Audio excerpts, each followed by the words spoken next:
नमस्कार, आप देख रहे हैं विनय न्यूज चैनल। मैं इस वक्त बिहार के सीतामढ़ी में हूँ। सोनवर्षा प्रखंड है, बलवाहा पंचायत है और इस समय जो है हमारे साथ इस पंचायत के मुखिया जी मौजूद हैं और हम बात करेंगे सरकार की तमाम योजना पर। इस समय महंगाई जो बढ़ रही है, आसमान छू रही है, उस मुद्दा पर भी हम बात करेंगे कि समाज और पंचायत में, गांव में उस महंगाई का असर क्या है। और एक सबसे बड़ा योजना जो है सरकार का मनरेगा है। मनरेगा में जो है मुझे लगता है कि हर प्रतिनिधि को आवाज उठाना चाहिए, क्योंकि मनरेगा का जो मजदूर है उनका मात्र 194 रुपये सरकार दे रही है, लेकिन क्या 194 रुपये में जो है मजदूर काम कर पा रहा है या नहीं। और अरे मनरेगा योजना के हट करके अगर मजदूर काम करता है तो 300, 400, 500 रुपये की रोज लेते हैं, लेकिन कैसे होता है ये भी हम आपको मुखिया जी से बात करेंगे। मुखिया जी, सबसे पहले तो आपको हमारे चैनल में बहुत बहुत स्वागत है। आपके चैनल के माध्यम से चैनल को देखने वाले तमाम जनता को एवं ग्राम पंचायत राज भलवाहा के तमाम जनता को मैं चंद्रवंदन करता हूं और आपके जितना भी मीडिया है, मीडिया कर्मी को मैं चंद्रवंदन करता हूं। मुखिया जी, पहला सवाल मेरा ये है कि आप जो है यहाँ कैसे 5 साल बिताए हैं, उस 5 साल में अनुभव क्या रहा आपका, ये हमारे दर्शकों को बता दें। आपको बता दें, मैं ग्राम पंचायत राज भलवाहा में पहली बार 2016 में मुखिया बना। विगत 5 सालों में हमसे जो बन पड़ा, सरकार की योजना, तमाम योजना को मैं धरती पर उतारने का काम किया। आपने चर्चा किया मनरेगा में जब हम मुखिया बने थे तो उस समय और रेट कम था, 177 रुपया था। विगत साल भर से योजना का 194 रुपया लेबर की मजदूरी का रेट हो गया। लेकिन मजदूर मनरेगा में काम करने को नहीं मिलता है, जब बगल में आपको 300, 400 रुपये मिलता है और वही मजदूर को आप काम करने में लगाइएगा मनरेगा में 194 रुपया का रोज पर, तो नहीं मिलता है, न के बराबर। बड़ी कठिनाई से महिला वर्ग या जेंट्स वर्ग बड़ी कठिनाई से जाता है। जी मुखिया जी, क्या 194 रुपये में क्या अभी जो महंगाई है, उस महंगाई में क्या एक मजदूर का जो है घर चल पाएगा? आप जानते हैं कि तेल का कीमत 200 रुपये लीटर हो गया, खाने वाला तेल का लीटर। 194 रुपया में मान लीजिए उसको 1 लीटर तेल मिलेगा। आप समझ ही रहे हैं प्याज का भाव, दलहन का भाव, दाल का क्या रेट है। अब पेट्रोल डीजल पर चर्चा हुई रही है, सरकार बात सुन ही नहीं है क्या महंगाई है। ये सही बात है कि महंगाई चरम सीमा पर है और जनता गरीब कहीं का नहीं है। आज के डेट में लॉकडाउन के कारण मध्यम वर्ग के लोग, निम्न वर्ग के लोग एक निवाला खाने पर भी उसको विपत है। जो कर्ज में डूबा हुआ है, कर्ज नहीं दे पा रहा है, लेकिन जो गरीब लोग कर्ज लेकर के खा पी रहा है या घर द्वार बनाया, वो आदमी आज कर्ज में डूब रहा है। महाजन उसको एक बार छोड़ेगा नहीं और मजदूर करने वाला व्यक्ति से उसका कर्ज तो दूर की बात है, खाने के लिए नहीं उसको जब उपार्जन हो रहा है तो कर्ज क्या सधाएगा। जी, लेकिन इस लॉकडाउन में जो हालात हुई है उससे सरकार को क्या करना चाहिए था? महंगाई करना चाहिए था या फिर कुछ सामानों में गिरावट होती जो आम जनता को हेल्प होता?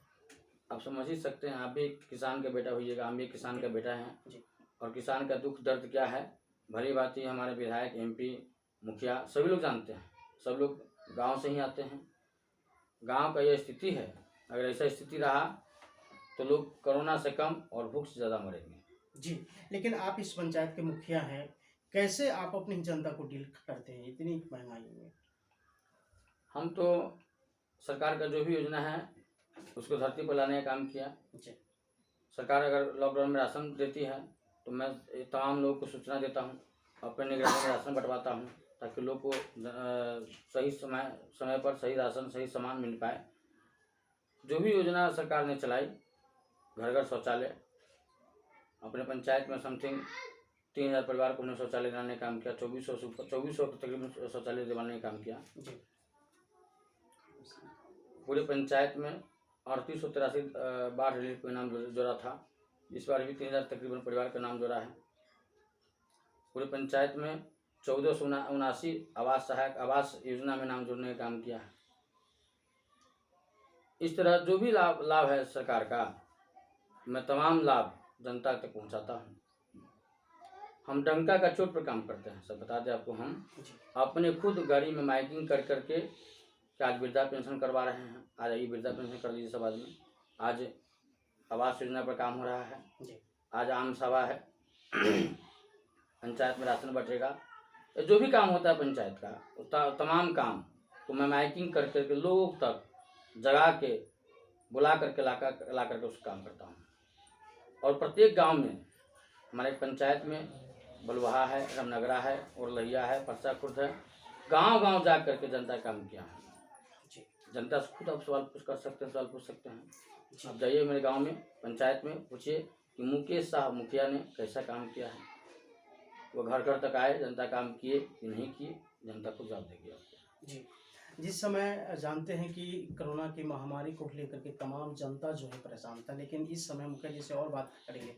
मुखिया जी, बात करेंगे सरकार की जो जितनी योजना आता है, उस योजना में जो है मटेरियल का रेट जो सरकार दे रहा है, उस रेट में भी काफ़ी डिफरेंस है। चूँकि मार्केट का जो रेट कुछ और है, वहाँ रेट कुछ और है। यहाँ इस समय सरकार को क्या करना चाहिए और इसमें आप लोग किस प्रकार से मैनेज करते हैं?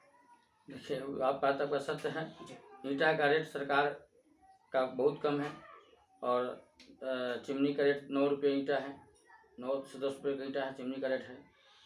बालू का रेट अभी लोकल से लोकल बालू किनेगा तो 5500 CFT का है। बढ़िया बालू लीजिएगा तो 7100 का है, जबकि सरकार का रेट 4000 के नीचे है। क्या कहा, गिट्टी का भी रेट 9000 का रेट है, 9800 का रेट है, लेकिन सरकार का रेट बहुत कम है। सरकार इस पर विचार करनी चाहिए सरकार को, और मटेरियल का रेट उनको ऊंचा करना चाहिए, बाजार भाव करना उपलब्ध कराना चाहिए, या उनके भाव में बाजार में उपलब्ध कराना चाहिए, जो सरकार से नहीं हो रही है। इसके चलते हम लोग बहुत जूझना पड़ता है। जी। तो इस समय जो इस मुद्दे पर जो चर्चा होता है, अभी जो केवल UNNU चैनल है, बराबर लगातार पंचायत के प्रतिनिधियों से ये सवाल करते हैं। तो मुखिया जी, आपको ये लगता है कि सरकार जो है मुखिया की कुर्सी पर जो इस प्रकार की सिस्टम रखा हुआ है, क्या इस प्रकार के सिस्टम से पंचायत का विकास होगा? तो कुछ तो आप भी समझ सकते हैं। जी यहाँ पंचायत, अब जानते हैं, बता दें सर, विकास की सबसे पहली सीढ़ी पंचायत, ग्राम पंचायत ही है। जी बिल्कुल। यहाँ जनता डायरेक्ट जुड़ती है प्रतिनिधि से। जनप्रतिनिधि या जन्म से लेकर के मृत्यु तक उसके साथ रहता है। जन्म भी होता है तो मुखिया जी के पास लोग आते हैं, मृत्यु भी होता है तो मुखिया जी के पास आते हैं। एक योजना चल रही थी कवि तुष्टि, पहले था कि खाता में पैसा आता था, हम लोग नगद देते थे, वो भी सिस्टम बंद हो गया। अब उसके अकाउंट में देना है पैसा, वो भी लगभग मेरे पंचायत में 2 साल से बंद है, पैसा ही नहीं आ रही है। और जनता को लगता है कि मुखिया जी पैसा खा गए, पैसा आता ही नहीं, हम लोग कहाँ से उसको क्या कर पाए। जी। तो मुखिया जी, ऐसा आपको लगा कि 5 साल का जो अनुभव आपका रहा है, उसमें ऐसा लगा है कि आपकी पंचायत में जो होना चाहिए काम, वो योजना में है ही नहीं, तो सरकार को इस योजना में भी लागू करना चाहिए कि मुखिया का अपने मनोबल के हिसाब से, मतलब जो पंचायत में कमी है, उस योजना में एक मीटिंग करके उस बातों को प्रस्ताव में रखा जाए। आपको बता दें, हमारे ग्राम पंचायत में हम जब मुखिया बने थे सर जी, सबसे पहले जहाँ है परसा खुर्द में, यहाँ एक भी सड़कें नहीं बनी थी जी, आज के डेट में यहाँ तमाम सड़कें हमने बनाया। मात्र 3 सड़क बची है, बरसात के कारण भी रुका है, बरसात के बाद वो भी सड़क बन जाएगी। परसा खुर्द में तमाम सड़क बन जाएगी। बलुहा में लगभग 90% सड़क बन गया। रामनगरा में भी 60% सड़क बन गया, 40% सड़क बाकी है, तो PCC होना है। हम मुखिया बनने के बाद लगभग 40,000 फीट सड़कें बनाए, अभी भी 15,000 फीट सड़क बाकी है। उसके अलावे भी आप जानते हैं सरकार ने नियम लगाया है कि बारात जब आते हैं शादी ब्याह में तो स्कूल में नहीं रहेंगे, जबकि हमारे यहाँ कोई भी सरकारी भवन विद्यालय के अलावा नहीं है, पूरे पंचायत में ही नहीं है। नहीं बलुहा में कोई सामुदायिक भवन है, नहीं रामनगरा में है, नहीं परसा खुर्द में है। तो बारात को ठहरने के लिए या कोई मीटिंग, गांव समाज का मीटिंग करने के लिए, पंचायत करने के लिए सामुदायिक भवन की तत्काल बहुत अति आवश्यक है, जिसके लिए सरकार को योजना लानी चाहिए कि हर एक ग्राम पंचायत में सामुदायिक भवन बने, बड़ा सा हॉल हो जिसमें बारात ठहरे।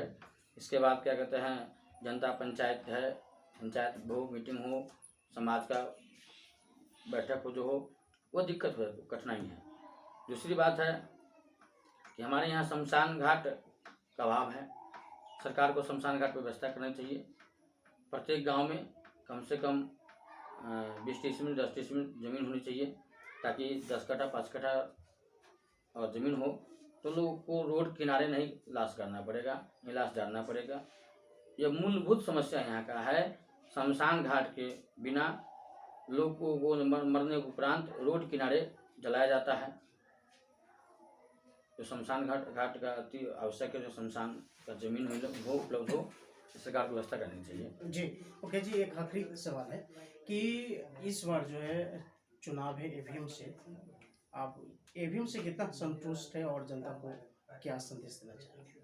हम जानते हैं जनता ग्रामीण इलाकों में अभी भी बहुत लोग कम पढ़े लिखे हैं, निरक्षर हैं, बूढ़े हो चुके हैं, कुछ माता बूढ़ी हो चुकी है। उनको एक वोट एमपी और एमएलए साहब को गिराना पड़ता है तो कोई दिक्कत नहीं होता है, गिर जाता है। यहाँ 6 वोट गिरेगा और 6 वोट में 4 वोट ईवीएम से गिरेगा। आप जानते हैं सर, वार्ड सदस्य, जिला परिषद, मुखिया और पंचायत समिति का वोट ईवीएम से होना है। बाकी 2 वोट पंच और सरपंच साहब का वोट बैलेट पेपर से होना है।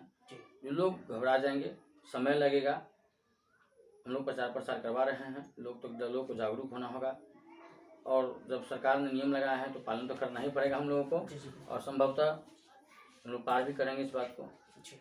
जिस प्रकार से सरकार ने आदेश दे दिया है कि पंचायत में भी जो है ईवीएम से चुनाव होगा, लेकिन सरकार को पहले जनता को जागरूक करना चाहिए प्रचार करा करके कि इस बार जो है किस प्रकार से जो गांव देहातों क्षेत्र में जो है वहाँ के भी लोग जो है ईवीएम से वोट गिरा सके।